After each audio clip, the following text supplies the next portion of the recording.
So we also have Dazza the cameraman coming up. We're talking about the lunar wave. We've got another opinion on that coming up. And chat with David Gregg here from New Zealand.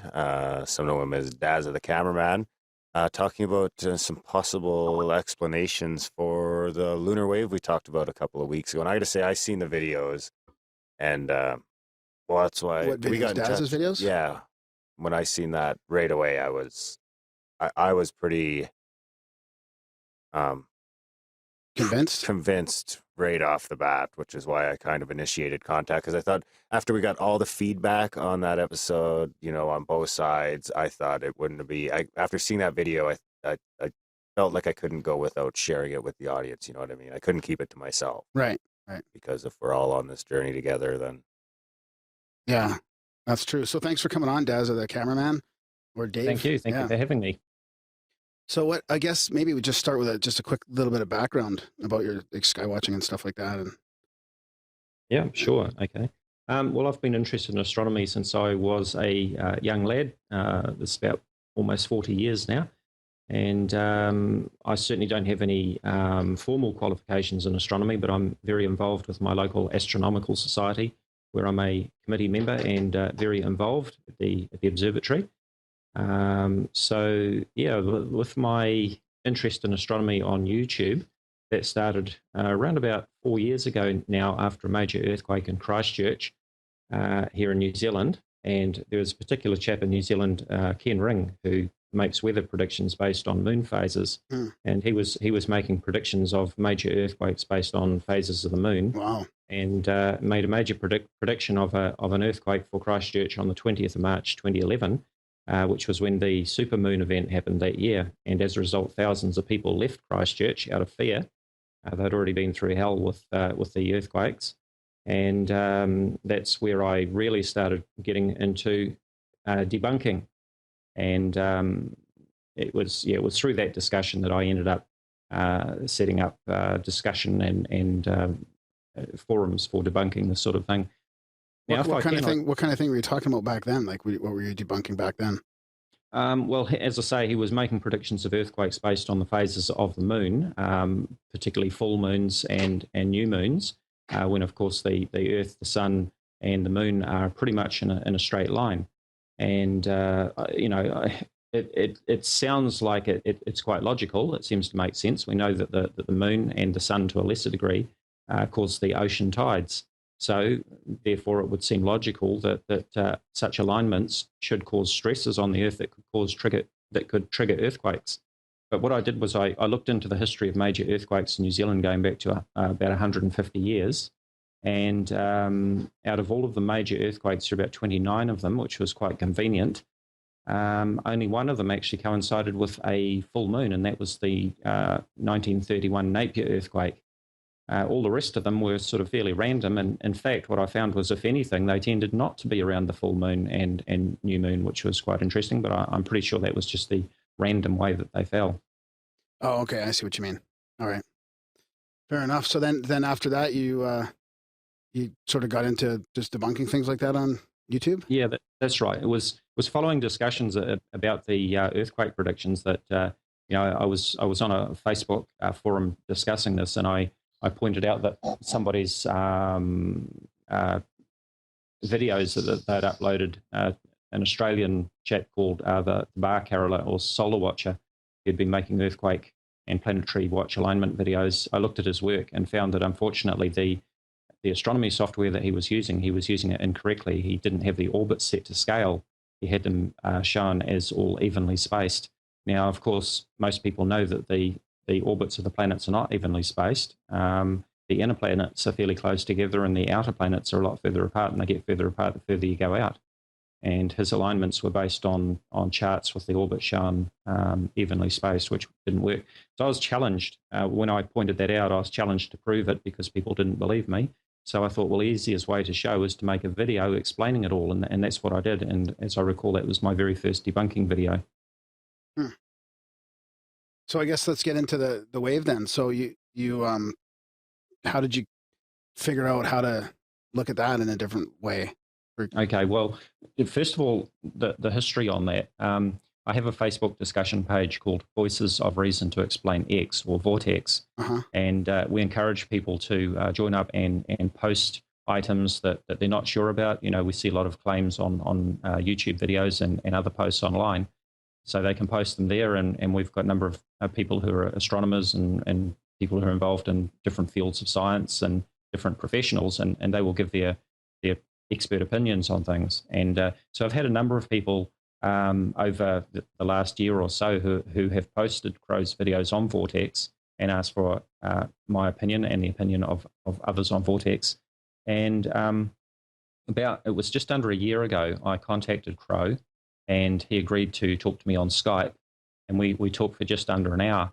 Now, that was after he had filmed his first lunar wave video, which I believe was filmed in 2012, if I remember correctly. And I was pretty sure that I knew exactly what he was seeing in that video, and that's why I wanted to talk to him on Skype so that I could screen share with him and show him using my astronomy software what I believe we were seeing. Now, talking to Crrow on Skype, and I should say I believe that he was very sincere in what he believes he's seeing. But after talking to him on Skype and confirming the date and the time that he was observing the moon, I found that the moon was actually 47 degrees high in the sky.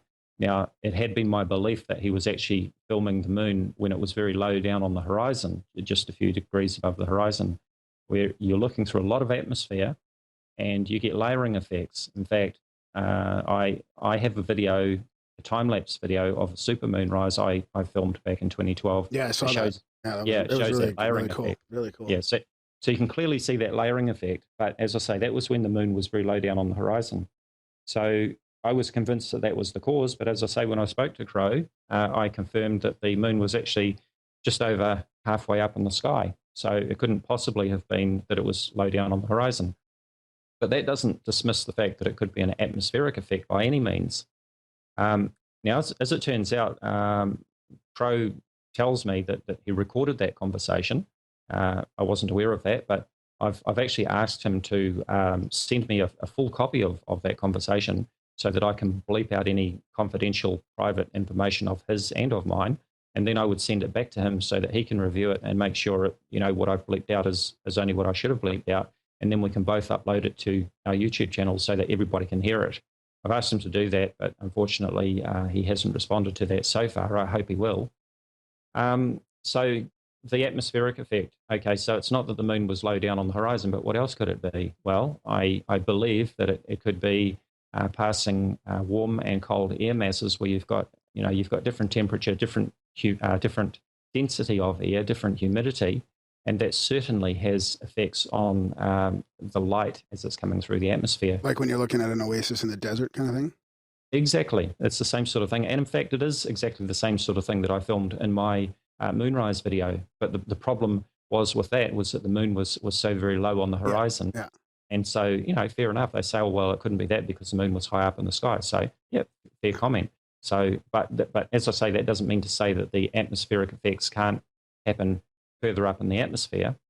The other thing that I've been researching is a phenomena called atmospheric gravity or buoyancy waves. Now, these are not to be confused with gravitational waves. Or the bow waves, is that what you're talking about, or is that a different thing again? That's a different thing again. It's to do with different medium passing over each other, and you get a difference in density, and it causes these wave effects. In fact, ripples on a pond, when you drop a stone and you see ripples on the pond, it's a similar sort of thing. Now, the wind, the air currents on the ocean, as I understand it, can cause these gravitational waves in the ocean. So you've got gravitational waves in the ocean. You can also have atmospheric gravitational waves, and there are some very good videos, time-lapse videos, that actually show these gravitational waves moving through the atmosphere because of the way they affect the cloud masses and so on. And this is something that I intend to do a detailed video on, showing the effects of these gravitational waves and explaining it in more detail. But as you will have seen from my first videos, a few people had suggested to me that maybe it could be the effects of aircraft contrails or the wake the effects of the wake from aircraft, such as bow shock or whatever. And so I looked into that, and I was going through many, many videos of planes crossing the moon on YouTube, and I was just about to give up, thinking I'm getting nowhere with this, when I came across some very good videos by a YouTuber called Crosswind, who's obviously a plane spotter. He's a very skilled videographer and editor, and very clearly you can see these what certainly appear to look just like Crrow's lunar waves crossing the disk of the moon. Yeah, that's definitely the most compelling footage I've seen, is the airplane one. Yeah. The second one, to me, there was two of them that you showed there. It was the second one that looked similar. Yet I still find it looked a little bit different. Like it was hesitating throughout like it wasn't quite as smooth as that. Is there a reason why it's not quite the same? Yeah, absolutely. And I would say it's the same reason why, we're talking about atmospherics here. Yeah. It's the same reason why when you go out and look up in the sky and you see a cloud and then you turn around and look at another one, they don't look the same. We're talking about the effects of atmospherics, and I wouldn't expect the conditions to be exactly the same. You're talking about different aircraft. You're talking about different temperatures, different humidity, different density of air, different distance. Right? Yeah. Yeah, you've got so many factors coming into play that they're going to be different, all right. And it's interesting though that there was another video on Crosswind's channel that I didn't notice earlier, and it's got some even better examples of the lunar wave.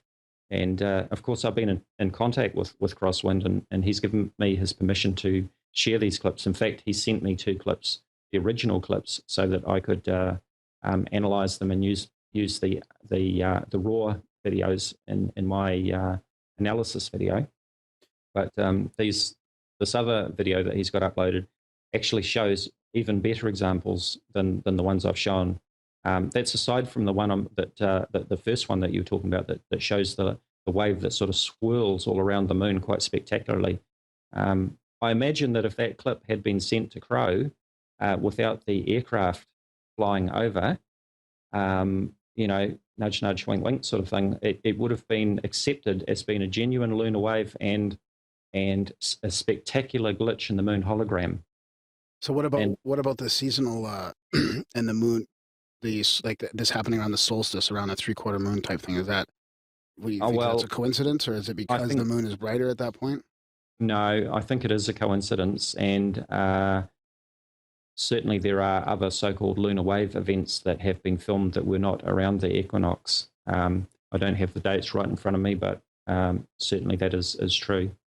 And I was reading in some of your comments too, interesting comments on your YouTube video there, and some people were saying that they thought that the one from Crrow's was refreshed, or actually the image was replaced. So what is your thought about that theory? Are you talking about a glitch in the camera, you mean?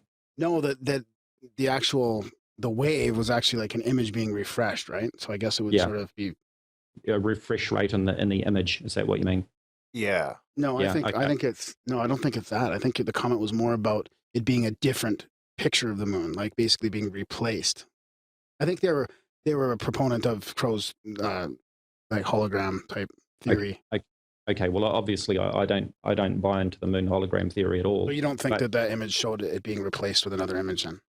Oh, no, absolutely not. We're seeing an atmospheric wave that is being caused. As I say, I tend to think it's most likely passing a warm and cold air masses, but I have demonstrated that it can certainly be caused by aircraft. I should be clear that I don't believe that that all of Crrow's lunar wave videos, or necessarily any of them, are actually caused by aircraft. Okay, I've simply demonstrated that an atmospheric layering effect can occur, which creates exactly the type of effect that we see in Crrow's lunar wave videos. Right. But to qualify that, I should also point out that, and this is a point that a lot of people don't realize. We see that great big spectacular full moon coming up over the horizon, and it looks huge.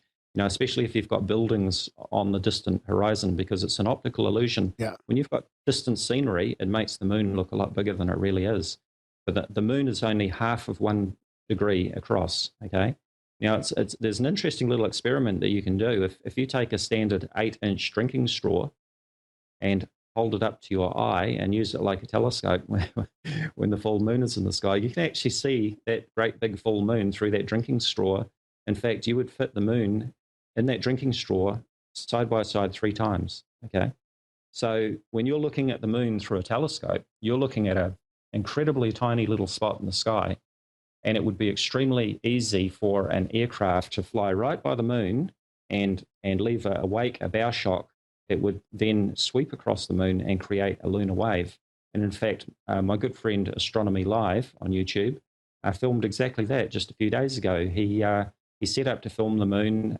He had invited Crrow to film the moon simultaneously with him to see if they could both film this phenomena at the same time. And about 2 minutes after he set up, by pure chance, a plane actually flew right by the moon and caused the distortion, which he saw. We didn't see the plane, but we saw the distortion. Now, to me, it wasn't a clear lunar wave, but you could certainly see the effects. Yeah, I think that was just more of I think that's like a ratio thing. If you were zoomed in closer, I think the wave would have been a little more pronounced even. I don't know. Like I say, the plane thing is what basically told me that if it's not a plane, at least it seems like there's a lot of other possible explanations that I'm saying that maybe, Crrow's wave is legit, but it's not, the hologram is definitely not the Occam's razor. Oh, absolutely. And there's no doubt in my mind whatsoever that Crrow is actually filming a very real atmospheric phenomena. Yeah. It's atmospheric layering. And he's actually done very well to make those captures, because it's not something that you see very often. And I was fortunate to find those examples in the aircraft videos. There's another point that's been raised that people have suggested the causes. In fact, there's a couple. And one of them is, it has been suggested that the wave is caused by some sort of digital refresh on the camera, causing like a lack of synchronization of the image in the camera, causing the wave to sweep across the image field. Now, to be fair to Crrow, he's actually proved beyond any doubt that that is not the case, because in that, I think it was his very first capture of the lunar wave, as the wave came into view on the bottom of the screen, and he didn't notice it, he certainly wasn't expecting it, he tilted the camera up, which meant the wave then disappeared off the bottom of the screen, and then it took a couple of seconds to catch up, and then it swept across the field from bottom to top. Now, if it had been a digital effect, that would have never happened. So that is certainly proof that he was filming a real event. Yeah, yeah. And the other thing that has been raised is, some people have suggested that Crrow has actually used his editing software to actually create that effect by using a dissolve effect or layering effect. I don't believe that for one moment. In fact, I've defended Crrow myself on that, saying no, I reject that suggestion. But I can understand why people thought that might have been the case. But again, that clip where he tilted his camera down, tilted it up, proves that it was a real event. He would have had to have done some clever editing to do that, and I don't see why he would have done that. Yeah. So you guys have spent a lot of time looking at the sky, and you're part of these astronomy groups and all that. Have you or any of your friends seen any anomalous like aerial objects flying around up there? A few years ago, and I think this story is worth telling because that is a question that I'm asked all the time. Okay, yeah. A few years ago, I was seeing a visitor off at night, and we're outside, and I looked up in the sky, and I saw these incredible, strange lights buzzing around in the sky in the clouds.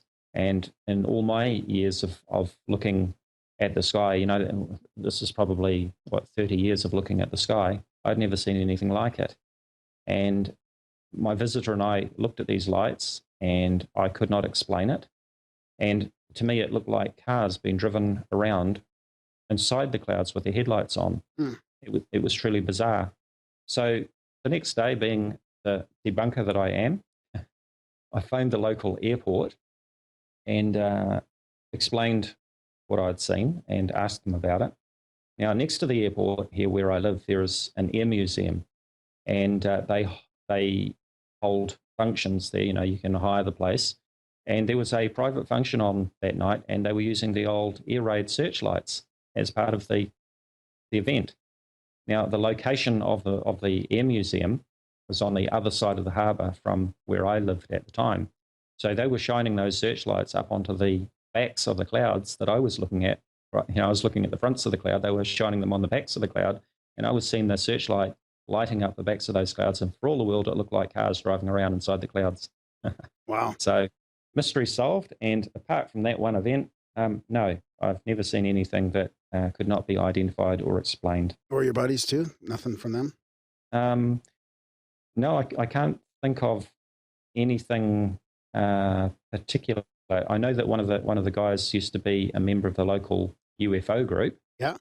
Which was interesting. I mean, I checked that out 2 years and years ago. Yeah. And also my father, who has since passed away, he reported seeing UFOs back in 1953, I think it was. Same location as where I am, over the harbour.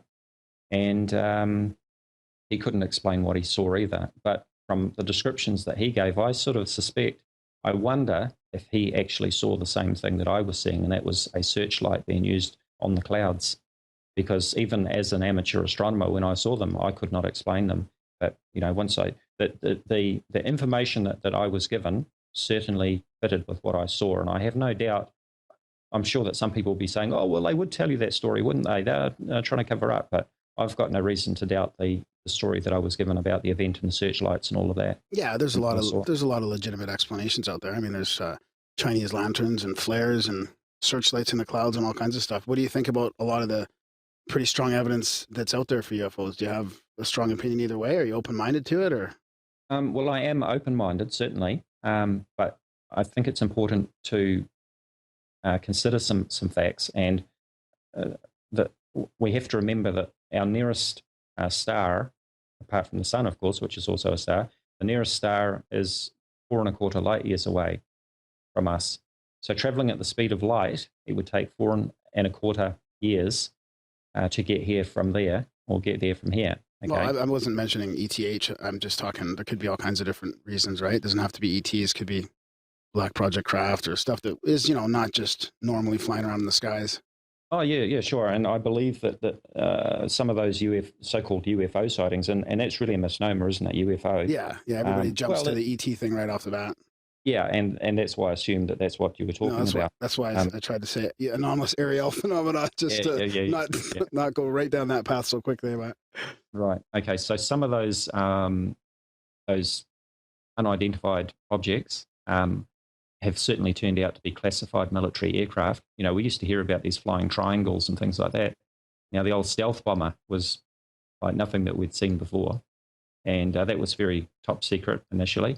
And now we all know what they look like, and they're very unusual looking aircraft. And if you've never seen one before, it certainly doesn't look like any ordinary airplane, so you'd easily mistake it for who knows what. Yeah. And I've got no doubt that I don't deny that the government keeps some things secret. I mean, obviously that's in their interest to keep some things secret as far as military and defence is concerned.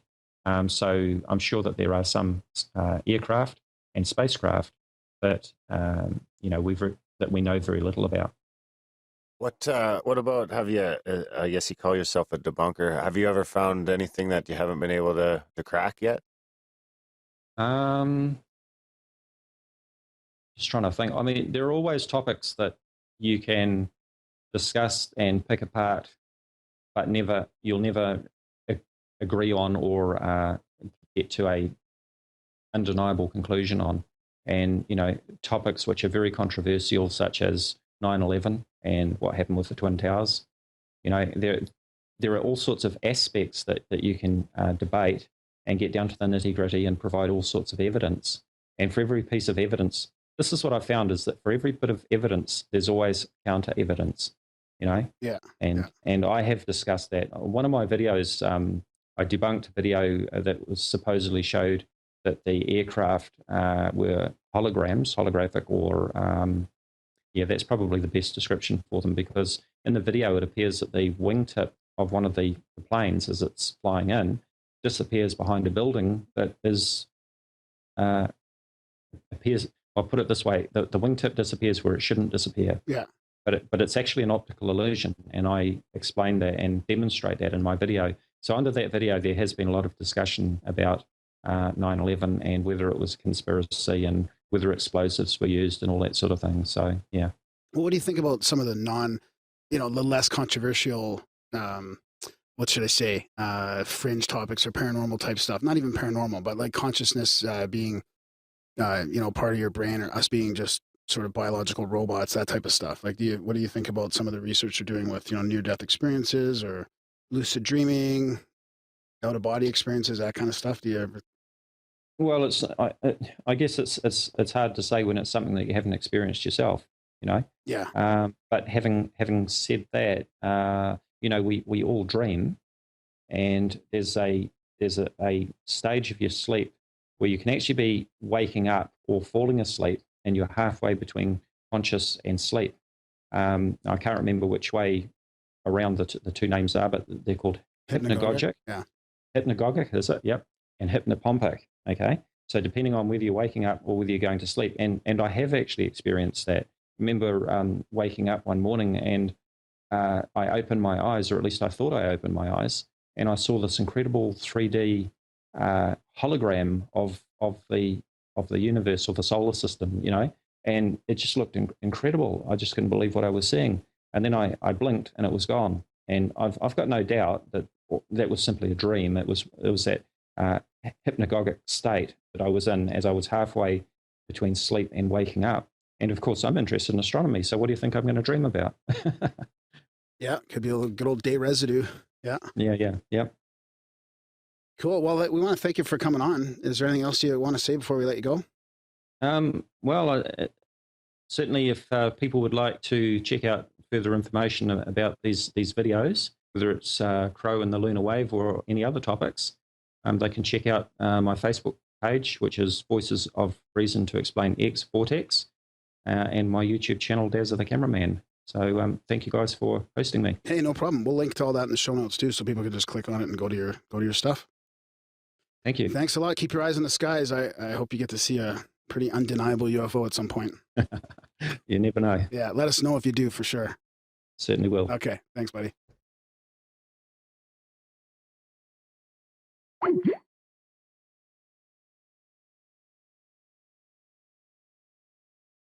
Are we in the chat room? Everything okay over there, buddy? All good. That was good. You just fucking sit back and laugh at me, don't you? Yeah, pretty much. Jesus Christ, eh? I might have to do something about that one day. What are you gonna You're do? just fucking sketching me on the table. I love the new table. People are going to hear your giggle and then complain about it. That's fine. Oh. Well, we want to thank everybody for hanging out in the chat room. I don't know if we'll keep that thing going or not, but Chat room? yeah. Like 20 people in there chatting up a storm. Well, at least I can't. It's the most. Look at it. There was no questions or anything like that during it, or?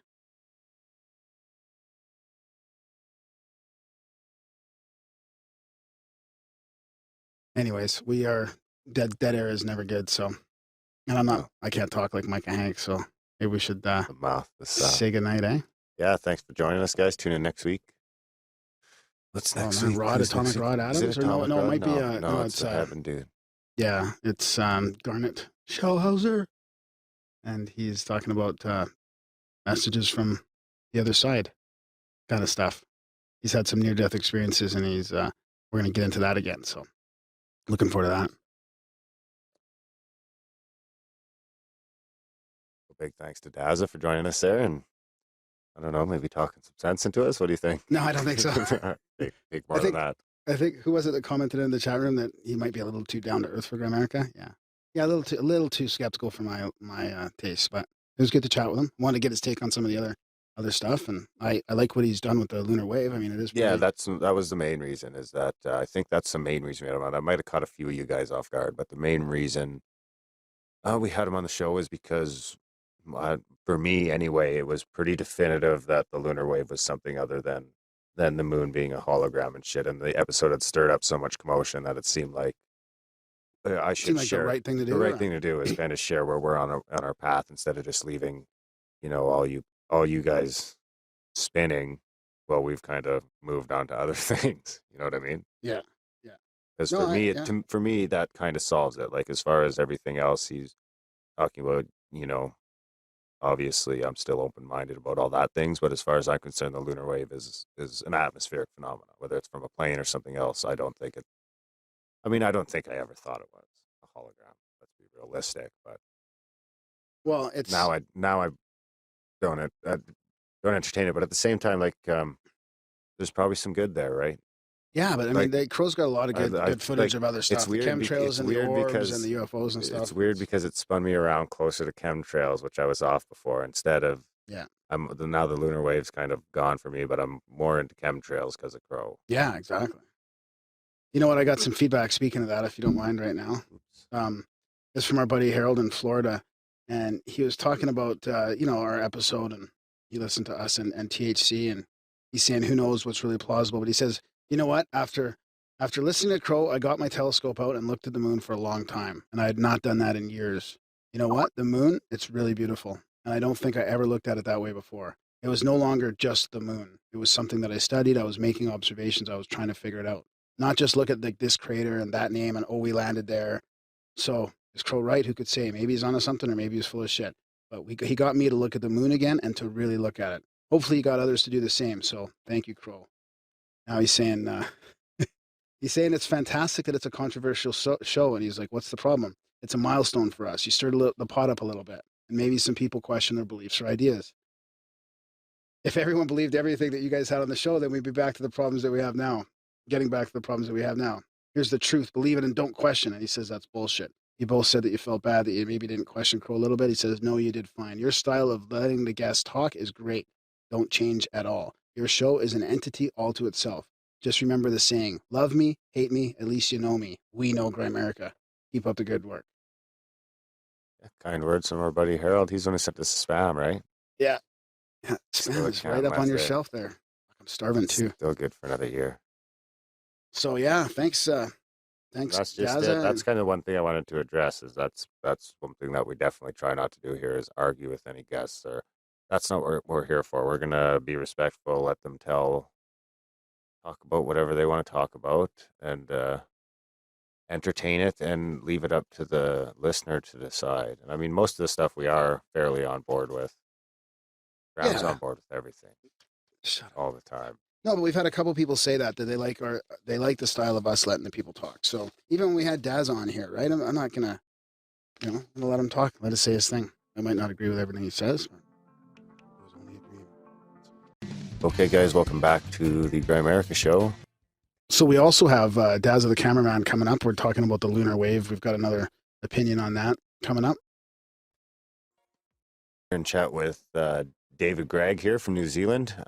Some know him as Dazzathecameraman, talking about some possible explanations for the lunar wave we talked about a couple of weeks ago. And I got to say, I seen the videos, and well, that's why we got in touch. Daz's videos? Yeah, when I seen that right away, I was pretty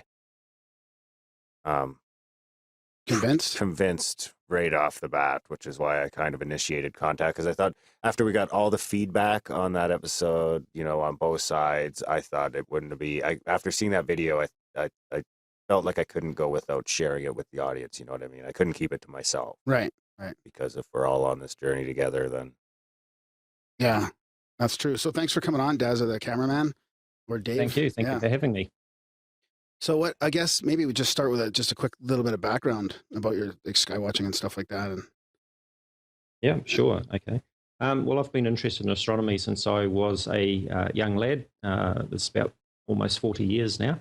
And I certainly don't have any formal qualifications in astronomy, but I'm very involved with my local astronomical society, where I'm a committee member and very involved at the observatory. So yeah, with my interest in astronomy on YouTube, that started around about 4 years ago now, after a major earthquake in Christchurch here in New Zealand. And there's a particular chap in New Zealand, Ken Ring, who makes weather predictions based on moon phases. And he was making predictions of major earthquakes based on phases of the moon. Wow. And made a major prediction of an earthquake for Christchurch on the 20th of March 2011. which was when the supermoon event happened that year. And as a result, thousands of people left Christchurch out of fear. They'd already been through hell with the earthquakes. And that's where I really started getting into debunking. And it was through that discussion that I ended up setting up discussion and forums for debunking this sort of thing. Now, what kind of thing were you talking about back then? Like, what were you debunking back then? Well, as I say, he was making predictions of earthquakes based on the phases of the moon, particularly full moons and new moons, when, of course, the Earth, the Sun, and the Moon are pretty much in a straight line.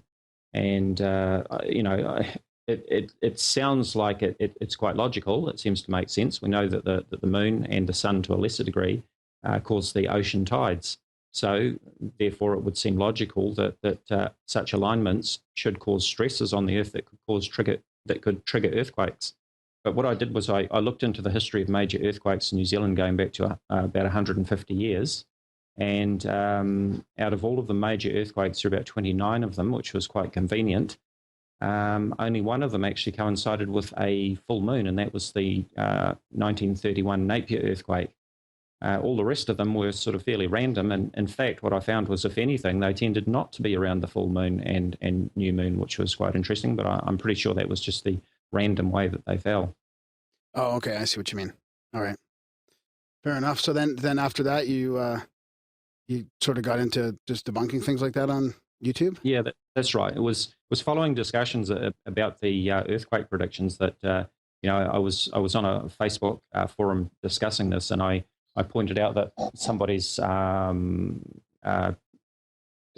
that they'd uploaded, an Australian chap called the Bar Caroller or Solar Watcher, who'd been making earthquake and planetary watch alignment videos. I looked at his work and found that, unfortunately, the astronomy software that he was using it incorrectly. He didn't have the orbits set to scale. He had them shown as all evenly spaced. Now, of course, most people know that the orbits of the planets are not evenly spaced. The inner planets are fairly close together, and the outer planets are a lot further apart, and they get further apart the further you go out. And his alignments were based on charts with the orbit shown evenly spaced, which didn't work. So I was challenged. When I pointed that out, I was challenged to prove it because people didn't believe me. So I thought, well, the easiest way to show is to make a video explaining it all, and that's what I did. And as I recall, that was my very first debunking video. So I guess let's get into the wave then. So you